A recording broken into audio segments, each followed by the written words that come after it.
നമസ്കാരം. മകം നക്ഷത്രത്തിൽ ജനിച്ചവർക്ക് ഈ ആഗസ്റ്റ് മാസത്തിൽ ഔദ്യോഗികമായിട്ട് വളരെ ചുമതലകൾ വർദ്ധിക്കും. നിശ്ചയിച്ചും തീർച്ചപ്പെടുത്തിയതുമായിട്ടുള്ള പല കാര്യങ്ങൾക്കും പ്രാരംഭത്തിൽ മാസത്തിൻ്റെ ആദ്യത്തെ പകുതിയിൽ തടസ്സങ്ങൾ അനുഭവപ്പെടും. വാഹന ഉപയോഗത്തിൽ വളരെ ശ്രദ്ധിക്കേണ്ടതാണ്. ഒരു പരിധിയിലധികം പണം മുതൽ മുടക്കിയുള്ള പ്രവൃത്തി മണ്ഡലങ്ങളിൽ നിന്നും ഒരു വർഷത്തേക്ക് പിന്മാറുവാനുള്ള നിർദ്ദേശം സ്വീകരിക്കുന്നത്, അനുസരിക്കുന്നതും പരിഗണിക്കുന്നതും ഗുണകരമായി തീരും. പലപ്പോഴും ജീവിത സാഹചര്യങ്ങളൊക്കെ അനുസരിച്ച് നിലവിലുള്ള സ്ഥാപനത്തിൽ നിന്നും നിലവിലുള്ള ഉദ്യോഗ സ്ഥാപനത്തിൽ നിന്നും രാജിവെക്കേണ്ടതായ സാഹചര്യങ്ങൾ ഉണ്ടായിത്തീരും.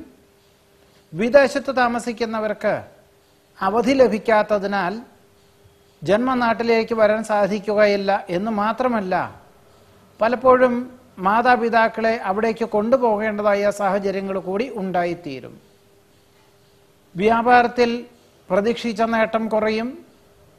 സഹജമായിട്ടുള്ള കഴിവുകൾക്ക് അംഗീകാരം ലഭിക്കുമെങ്കിലും പല ദിവസങ്ങളിലും അഹോരാത്രം പ്രവർത്തനം വേണ്ടിവരും. പ്രത്യേകിച്ച് ഈ ആഗസ്റ്റ് മാസത്തിൻ്റെ ആദ്യത്തെ പകുതിയിൽ ഏതൊരു കാര്യങ്ങളെയും വളരെ ക്ലേശിച്ചും വളരെ പ്രയത്നിച്ചും മാത്രമേ ഏറെക്കുറെ ലക്ഷ്യപ്രാപ്തിയിൽ എത്തിക്കാൻ സാധിക്കുകയുള്ളൂ.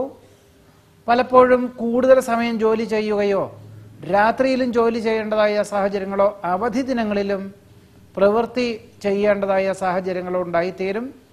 പലപ്പോഴും ദേഹക്ഷീണം അനുഭവപ്പെടുമെന്ന് മാത്രമല്ല, കൂടുതൽ പണച്ചെലവ് കൂടി അനുഭവപ്പെടുവാനും യോഗമുണ്ട്. കരാർ ജോലികളിൽ ഒപ്പുവയ്ക്കുവാനുള്ള അവസരം വന്നു ചേരുമെങ്കിലും ഒരു പരിധിയിലധികം പണം കുറച്ചുകൊണ്ട് ഒരു വർഷത്തേക്ക് ഏറ്റെടുക്കുന്നത് അത്ര ഗുണകരമല്ലാത്തതാണ്.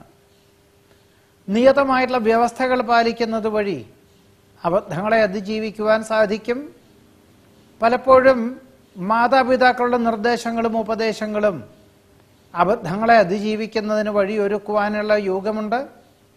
അമിതമായിട്ടുള്ള ആത്മവിശ്വാസം അബദ്ധങ്ങൾക്ക് വഴിയൊരുക്കുന്നതിനാൽ വളരെ ആത്മനിയന്ത്രണം എല്ലാ പ്രകാരത്തിലും വേണ്ടതാണ്. പൊതുവെ ആദ്യത്തെ പകുതിയിൽ അഗ്നി, ആയുധം, ധനം, വാഹനം എന്നിവ കൈകാര്യം ചെയ്യുമ്പോൾ വളരെ ശ്രദ്ധിക്കേണ്ടതാണ്. മാസത്തിൻ്റെ രണ്ടാമത്തെ പകുതിയിലാണെങ്കിൽ ഏറെക്കുറെ തൃപ്തികരമായിട്ടുള്ള അന്തരീക്ഷം സംജാതമാകുന്നത് വഴി സമാധാനമുണ്ടായിത്തീരും. നഷ്ടപ്പെട്ട ഉദ്യോഗത്തിൽ ചെറിയതായിട്ടുള്ള രീതിയിലാണെങ്കിൽ പോലും, സ്ഥാനമാനങ്ങൾ ഇല്ലെങ്കിൽ പോലും പുനർനിയമനം ലഭിക്കുന്ന മറ്റു ചിലർക്ക് ആശ്വാസകരമായിട്ടുള്ള അന്തരീക്ഷം സംജാതമാകും. വ്യാപാര, വിപണന, വിതരണ മേഖലകളോട് ബന്ധപ്പെട്ട ചർച്ചകളും യാത്രകളും പലപ്പോഴും മാസത്തിൻ്റെ ആദ്യത്തെ പകുതിയിൽ നിഷ്ഫലമായി തീരുവാനുള്ള സാധ്യത കൂടി കാണുന്നുണ്ട്. എന്നാൽ പുനഃപ്രവേശനം നടത്തുകയോ ചർച്ചകളൊക്കെ നടത്തുന്നതൊക്കെ തന്നെ ഏറെക്കുറെ ഗുണകരമായി തീരുവാനാണ് യോഗമുള്ളത്.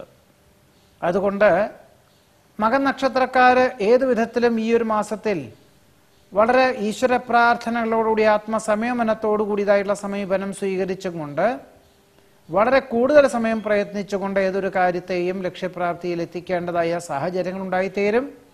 ഈശ്വര പ്രാർത്ഥനകൾക്ക് കൂടുതൽ സമയം കണ്ടെത്തേണ്ടതാണ്. ദേഹപരമായിട്ടുള്ള പല വിധത്തിലുള്ള അസുഖങ്ങളെ കൊണ്ടും വിദഗ്ധ പരിശോധന വേണ്ടി വരുമെങ്കിലും മാരകമായിട്ടുള്ള അസുഖങ്ങളൊന്നുമില്ല എന്നറിഞ്ഞതിനാലും ദേഹചര്യയിൽ ചില മാറ്റങ്ങൾ വരുത്തേണ്ടതായ സാഹചര്യങ്ങളെ കൊണ്ട് പ്രാണായാമം, വ്യായാമം, യോഗാഭ്യാസമൊക്കെ ശീലിച്ച് ദിനചര്യാക്രമങ്ങളിൽ മാറ്റങ്ങളെല്ലാം വരുത്തുന്നത് ആരോഗ്യപരമായിട്ട് അനുകൂലമായ സാഹചര്യങ്ങൾക്കും മകൻ നക്ഷത്രക്കാർക്ക് ഈ ആഗസ്റ്റ് മാസത്തിൽ യോഗം കാണുന്നു. നമസ്കാരം.